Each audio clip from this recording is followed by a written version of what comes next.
Et si l'extradition de Paul-Henri Sandaogo Damiba révélait bien plus qu'une simple affaire judiciaire? Officiellement, le Togo présente ce transfert vers le Burkina Faso comme une application exemplaire de la coopération judiciaire africaine. Damiba doit y répondre de lourdes accusations: détournement de fonds publics, corruption, enrichissement illicite, blanchiment d'argent. Les autorités togolaises insistent avoir respecté toutes les procédures légales, assurant que l'ex-président part pour affronter la justice de son pays natal. Pourtant, derrière cette façade de légalité, se dessine un véritable jeu d'ombre, où chaque acteur avance ses pions avec prudence. Le Burkina Faso n'évoque pas uniquement la justice. Pour Ouagadougou, la présence prolongée de Damiba à l'étranger est perçue comme une menace directe pour la stabilité du régime en place. Dans les couloirs du pouvoir, les rumeurs de manœuvres politiques et de tentatives de déstabilisation circulent, alimentant la méfiance et intensifiant la tension régionale. Ce dossier judiciaire n'est-il qu'un écran de fumée? Ou bien la justice n'est-elle ici qu'un instrument au service de desseins politiques plus vastes? La frontière entre légalité et stratégie se brouille, surtout lorsque l'on sait que le Togo n'a accepté l'extradition qu'en échange de garanties écrites: procès équitable, exclusion formelle de la peine de mort. Ces promesses, censées protéger les droits fondamentaux de Damiba, sont aussi cruciales pour préserver la réputation des institutions africaines. Mais quelle valeur accorder à ces engagements lorsque la justice risque d'être instrumentalisée? Si la parole donnée vacille, c'est la confiance des citoyens, la stabilité politique et la crédibilité internationale qui se trouvent menacées. En vérité, il n'est plus seulement question du sort d'un homme. À travers l'affaire Damiba, c'est la capacité des États africains à défendre ou à sacrifier les droits de leurs ressortissants qui est mise à l'épreuve sur fond de rivalité géopolitique et de crises récurrentes. Pour mieux saisir la portée de ce bras de fer diplomatique, il faut revenir sur le parcours de Paul-Henri Sandaogo Damiba et les circonstances précises de son exil. Cette affaire ne surgit pas du néant.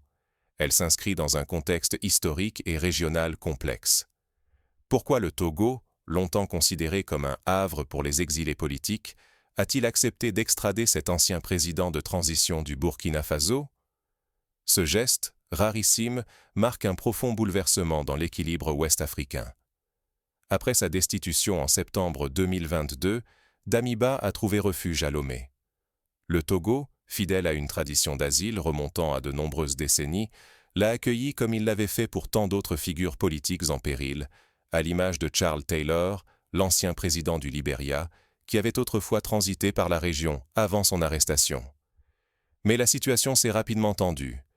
Les autorités burkinabées ont accentué la pression, accusant Damiba non seulement de crimes économiques, mais aussi d'actes de déstabilisation. C'est la première fois dans l'histoire récente que Ouagadougou soumet une demande officielle d'extradition à un voisin, invoquant des motifs aussi graves. Cette démarche a plongé le Togo dans un dilemme: maintenir sa réputation de terre d'accueil pour les opposants politiques ou céder à la pression politique et judiciaire croissante du Burkina Faso. Le gouvernement togolais a alors posé ses conditions: garanties écrites pour l'intégrité physique de Damiba, engagement à un procès équitable et surtout exclusion de la peine de mort. L'extradition n'a été actée qu'après l'avis favorable de la chambre d'instruction de la Cour d'appel de Lomé et l'assurance que ces protections seraient respectées. Ce processus rappelle, dans sa complexité, d'autres affaires d'extradition célèbres sur le continent, comme celle de Hissène Habré, ancien président tchadien, dont le transfert vers le Sénégal avait aussi nécessité de strictes garanties internationales. Mais le choix du Togo fait trembler les certitudes. Si même ce pays, refuge historique, en vient à livrer un exilé sous la pression d'un voisin, alors l'avenir de la sécurité pour les opposants en fuite est sérieusement compromis. La protection des exilés pourrait devenir une simple variable d'ajustement, dépendant des alliances changeantes et des intérêts immédiats des États, comme cela s'est produit lors de la guerre froide avec les nombreux échanges de prisonniers entre grandes puissances. Derrière la légalité affichée, une question essentielle demeure: de quoi Damiba est-il véritablement accusé? Et pourquoi le Togo a-t-il cédé là où il avait toujours résisté, notamment lors des précédentes demandes d'extradition visant d'autres figures controversées de la sous-région? Souvent, les apparences masquent des enjeux plus profonds. Pour saisir ce revirement, il faut plonger dans les dynamiques de pouvoir qui agitent l'Afrique de l'Ouest. Car l'histoire récente regorge d'exemples où la coopération judiciaire a servi de prétexte à des règlements de comptes politiques, à l'image de l'affaire Laurent Gbagbo en Côte d'Ivoire, dont le transfert à la CPI avait été précédé de négociations politiques secrètes. Les accusations économiques lancées contre Damiba sont-elles sincères ou cachent-elles une volonté d'éliminer un adversaire politique? Depuis plusieurs mois, des rumeurs persistantes font état de tentatives de déstabilisation orchestrées depuis l'étranger et de la préparation d'un retour de Damiba sur la scène politique. Ce climat rappelle le cas de Jean-Pierre Bemba, ancien vice-président de la République démocratique du Congo, poursuivi pour des motifs économiques, mais dont le procès avait rapidement pris une dimension politique. Au Togo, la communication reste verrouillée. Les autorités évoquent exclusivement les chefs d'accusation économiques, sans jamais mentionner les soupçons de complot ou de menaces contre la sécurité du Burkina Faso. Cette prudence alimente les spéculations. Le Togo cherche-t-il à éviter de s'impliquer dans un conflit politique régional? Ou bien tente-t-il de préserver sa neutralité tout en répondant à la pression de son voisin? Autre point d'ombre, le flou persistant autour du lieu, du contexte et de la date exacte des infractions reprochées à Damiba. Ont-elles été commises pendant son mandat ou après sa chute? L'ambiguïté sur ces éléments fragilise la crédibilité des accusations. Ce type de flou a déjà été observé dans d'autres affaires, comme celle de l'extradition de Manuel Noriega du Panama vers les États-Unis, où le périmètre des faits reprochés était volontairement élargi pour permettre une action judiciaire. Certains analystes estiment que les charges économiques pourraient n'être qu'un prétexte. La question centrale se pose. Le Togo aurait-il accepté l'extradition si la demande du Burkina Faso avait porté exclusivement sur des motifs politiques, sans la couverture des crimes financiers? Dans la tradition ouest-africaine, une règle tacite protège les opposants recherchés pour des raisons politiques, sauf en cas de garanties exceptionnelles. Le gouvernement togolais affirme avoir obtenu la promesse que Damiba ne sera pas condamné à la peine de mort. Mais quelle est la véritable portée de cet engagement? Une fois l'extradition effective, rien n'empêche que de nouvelles accusations, plus graves ou explicitement politiques, soient ajoutées au dossier. L'incertitude demeure, rappelant le fameux cas de Roman Polanski, où de nouveaux chefs d'accusation avaient été invoqués après la procédure d'extradition. Ce climat de suspicion fait craindre une instrumentalisation de la justice. Si l'on peut, sous couvert de légalité, éliminer un adversaire politique en invoquant des motifs économiques, alors chacun devient vulnérable. Leader, opposant ou simple citoyen, nul n'est à l'abri d'accords de circonstances, comme le démontrent les multiples affaires d'extradition controversées dans l'histoire africaine. La ligne entre stabilité régionale et respect des droits fondamentaux devient extrêmement fragile.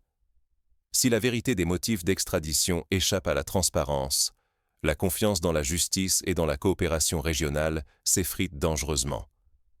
C'est exactement ce qui s'est produit lors de la crise politique en Gambie en 2016, où l'exil de Yahya Jammeh a soulevé de nombreuses interrogations sur la sincérité des garanties offertes. Dans ce contexte, la réaction de la société civile et de l'opinion publique devient un enjeu majeur. Les Africains accepteront-ils cette zone grise ou exigeront-ils des garanties réelles pour la justice et les droits? Les mouvements citoyens, tels que Y en a marre au Sénégal ou Balai citoyen au Burkina Faso, rappellent que la vigilance populaire peut peser sur le cours des événements. L'extradition de Paul-Henri Sandaogo Damiba, orchestrée par le Togo, bouleverse l'opinion publique et réveille de profondes inquiétudes. Cette décision marque-t-elle un tournant vers plus de responsabilité ou ouvre-t-elle la porte à de nouveaux abus masqués sous couvert de justice? Les regards de toute l'Afrique se tournent vers Ouagadougou, conscients que l'enjeu dépasse de loin le simple sort d'un homme. À peine arrivé au Burkina Faso, Damiba se retrouve confronté à une menace immédiate, la possibilité de requalification des chefs d'accusation. Restera-t-on sur les crimes financiers évoqués initialement, ou verra-t-on surgir des charges de déstabilisation politique? Cette incertitude alimente la crainte d'une instrumentalisation judiciaire, où la frontière entre justice et vengeance s'estompe dangereusement, comme ce fut le cas lors du procès de Thomas Sankara après sa mort, où la vérité judiciaire fut longtemps occultée. le Togo a promis des garanties fermes, intégrité physique, procès équitable, bannissement de la peine de mort. Mais une fois l'extradition effective, qui peut contraindre les autorités burkinabées à respecter ces engagements? L'histoire africaine regorge de cas où la pression politique a balayé les promesses juridiques, à l'image du sort réservé à Patrice Lumumba, dont les assurances internationales n'avaient pas suffi à le protéger. Au-delà des frontières nationales, cette affaire est scrutée de près par la communauté internationale. Observateurs, chancelleries africaines, société civile. Tous examinent le moindre détail, conscients que la façon dont Damiba sera traité pèsera sur la réputation du Burkina Faso et sur la crédibilité du Togo. Le moindre dérapage, et c'est la confiance dans les institutions africaines qui vacille, menaçant d'alimenter une défiance généralisée. Le risque d'un effet domino plane désormais sur la région. Chaque extradition sur le continent pourrait être soupçonnée de servir des desseins politiques sous couvert d'application du droit. À terme, le droit d'asile risque de devenir une simple variable dépendant des rapports de force au détriment de la protection des opposants et des dissidents. Cette situation rappelle celle vécue par les dissidents sud-africains durant l'apartheid, où les garanties d'asile étaient souvent bafouées. Ce précédent pourrait dissuader d'autres pays d'accorder refuge à ceux qui fuient la répression ou l'injustice. La crainte de voir ces engagements piétinés ou d'être accusés de complicité risque de pousser de nombreux États à refermer leurs frontières, aggravant l'isolement et la vulnérabilité des exilés, comme ce fut le cas lors de la crise des réfugiés rwandais dans les années 90. Pour le peuple burkinabé, pour la famille de Damiba et pour toute l'Afrique, le suspense reste entier. Va-t-on assister à un procès exemplaire ou à une vengeance politique déguisée? L'opinion publique attend, partagée entre espoir et scepticisme, que le Burkina Faso fasse la preuve de sa maturité démocratique. Ce moment charnière pourrait marquer un tournant dans la façon dont la justice est perçue sur le continent. Un faux pas dans la gestion de ce dossier ne met pas seulement en péril un individu. Il risque d'attiser la méfiance généralisée, de raviver l'instabilité régionale et d'encourager des représailles ailleurs sur le continent. Au cœur de cette crise, une question cruciale s'impose. Jusqu'où les États africains peuvent-ils aller sans briser la fragile confiance qui les unit? Face à cette atmosphère tendue, il est urgent d'examiner comment éviter que l'extradition ne devienne un instrument politique. Quelles garanties doivent être renforcées pour que justice et stabilité ne soient plus jamais opposées dans nos sociétés? Alors que le sort de Damiba cristallise les tensions, la suite du procès s'annonce décisive pour l'image et l'avenir du Burkina Faso. La manière dont cette affaire sera traitée en dira long sur la capacité de la région à conjuguer justice, droits humains et stabilité. L'Afrique, aujourd'hui en pleine mutation démocratique, doit se montrer à la hauteur des défis contemporains. Comment la justice peut-elle demeurer un rempart et non se transformer en instrument de pouvoir? Cette interrogation s'impose avec force, alors que l'affaire Damiba met à nu les fissures et les tensions du système judiciaire africain.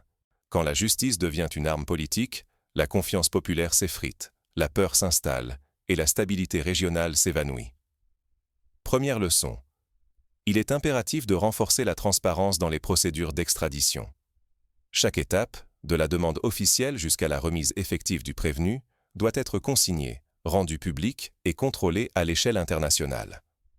Les garanties annoncées, respect de l'intégrité physique, droit à un procès équitable, doivent être suivies d'une surveillance indépendante. Par exemple, la présence d'observateurs de l'Union africaine ou de la CEDEAO lors des procès pourrait devenir la norme, comme cela se pratique dans certains pays européens. Deuxième constat, seule une justice indépendante peut résister aux pressions du pouvoir. Ni les manœuvres politiques, ni les calculs d'opportunité, ni les négociations de coulisses ne devraient décider du sort d'un accusé, qu'il soit ancien chef d'État, opposant ou simple citoyen. Sans juges libres et protégés, sans institutions robustes, la justice devient suspecte. L'exemple du Botswana, régulièrement salué pour la neutralité de son appareil judiciaire, montre qu'une justice forte est possible sur le continent africain. Les citoyens ont un rôle crucial à jouer. C'est leur droit d'exiger la clarté, de demander des comptes sur le respect des garanties et de mobiliser la société civile pour surveiller d'éventuelles dérives. Sans cette vigilance populaire, la justice risque de s'éloigner de son objectif fondamental, protéger chacun contre l'arbitraire. La mobilisation de la société civile, comme celle observée lors du printemps arabe en Afrique du Nord, peut servir de modèle pour l'Afrique de l'Ouest. L'affaire Damiba constitue un signal d'alarme pour l'ensemble des pays africains. Abandonner l'état de droit au nom d'une stabilité immédiate crée un précédent dangereux. Aujourd'hui, c'est Damiba. Demain, ce pourrait être un lanceur d'alerte, un opposant ou un citoyen ordinaire, livré aux aléas d'accords politiques opaques. L'Afrique du Sud a longtemps résisté à ces pratiques, et sa commission Vérité et Réconciliation reste un exemple d'engagement en faveur de la justice et de la transparence. La coopération régionale doit être repensée. Elle ne doit jamais servir à régler des comptes, mais à garantir la justice et la paix pour tous. Les institutions africaines, tant nationales que régionales, ont la responsabilité de bâtir des mécanismes transparents, efficaces et crédibles. L'Union africaine et la CEDEAO devraient jouer un rôle moteur, en créant des observatoires permanents sur les procédures d'extradition et en publiant des rapports réguliers. Sans cette vigilance, la confiance s'effondrera, et avec elle, l'espoir d'une intégration africaine harmonieuse. Refuser la banalisation d'une justice instrumentalisée, c'est préserver non seulement les droits des accusés, mais aussi l'honneur et la stabilité de toutes nos sociétés. Il incombe à chaque citoyen, à chaque institution, de se mobiliser pour que la justice demeure un rempart, et jamais une arme au service du pouvoir. Les médias indépendants, les ONG, les réseaux sociaux, tous doivent jouer leur partition pour imposer la transparence. Mais comment les acteurs politiques et judiciaires peuvent-ils concrètement résister aux dérives? Plusieurs pistes existent. Il faut instaurer des commissions de suivi composées de représentants de la société civile, de juristes indépendants et d'organisations internationales. Ces commissions pourraient publier des bulletins trimestriels sur l'état des droits de la défense, l'accès aux avocats, la régularité des audiences. Il serait également utile d'introduire des mécanismes de recours internationaux, permettant à tout accusé de solliciter l'intervention de la Cour africaine des droits de l'homme et des peuples en cas de violation manifeste de ces droits. Enfin, la formation continue des magistrats et des forces de l'ordre à l'éthique judiciaire et aux droits humains doit devenir une priorité absolue. Cela passe par des échanges réguliers entre pays africains, mais aussi par l'ouverture à des partenariats avec des universités et des institutions étrangères spécialisées. L'exemple du Rwanda, qui a massivement investi dans la formation de ses juges après le génocide, prouve qu'il est possible de rebâtir la confiance en la justice nationale. Votre voix compte plus que jamais. Comment défendre une justice sans compromission dans l'Afrique contemporaine? Si l'affaire Damiba secoue autant les consciences, c'est parce que chacun ressent la fragilité de l'équilibre. Entre la soif de stabilité régionale et l'exigence indiscutable des droits fondamentaux, il ne s'agit pas d'un choix abstrait. C'est l'avenir d'un continent entier qui se joue, à chaque décision individuelle ou collective. Rester spectateur, c'est admettre que la justice devienne une arme aux mains du pouvoir, dictée par les intérêts fluctuants du moment. C'est accepter que demain, n'importe quel citoyen puisse être sacrifié au gré d'accords secrets ou de règlements de comptes politiques. À l'inverse, en refusant la passivité, nous défendons la primauté du droit, la dignité de chaque individu et la possibilité d'un avenir plus juste pour tous. La confiance ne se décrète pas, elle se construit. Les garanties écrites dans le dossier Damiba sont-elles autre chose que des promesses de façade? Qui veillera à leur application réelle? Nous devons exiger un contrôle citoyen sur le déroulement du procès, sur l'absence de vengeance masquée, sur la transparence de chaque étape. La maturité d'une société se mesure à sa capacité de défendre ses principes, même lorsque la pression du pouvoir ou de la rue pousse à l'injustice. L'affaire ne concerne pas que le Burkina Faso ou le Togo.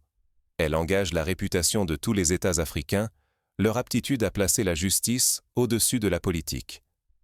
À chaque crise de ce genre, c'est la crédibilité du continent qui se joue, devant ses propres peuples autant que devant le monde. Si la justice est perçue comme instrumentalisée, la porte s'ouvre à la défiance, au chaos et à la remise en cause de la souveraineté elle-même. C'est à nous tous, journalistes, défenseurs des droits, simples citoyens, de suivre de près l'évolution de cette affaire, d'exiger des comptes, de réclamer la transparence, de nourrir le débat public. Car la justice ne se protège pas uniquement dans les tribunaux. Elle repose sur la vigilance collective, sur la mobilisation de chacun. Les pétitions, les campagnes médiatiques, les observatoires citoyens sont autant d'outils pour renforcer la pression en faveur d'un procès équitable. Ne laissons pas l'arbitraire s'installer en silence. Pour bâtir un avenir sûr, équitable et digne, il faut refuser l'indifférence et agir là où nous sommes, même à petite échelle. L'Afrique de demain se construit aujourd'hui, dans chaque voix qui s'élève, chaque action solidaire, chaque question posée aux détenteurs du pouvoir. Votre engagement, votre vigilance sont le meilleur rempart contre l'injustice et la manipulation. Soyons nombreux à exiger une justice indépendante, rigoureuse et respectueuse des droits. Ce combat dépasse le sort de Damiba. Il concerne toute la société africaine, aujourd'hui et pour les générations à venir. Ensemble, choisissons d'être les gardiens de la justice, pour que demain, chaque Africain puisse croire en la force du droit.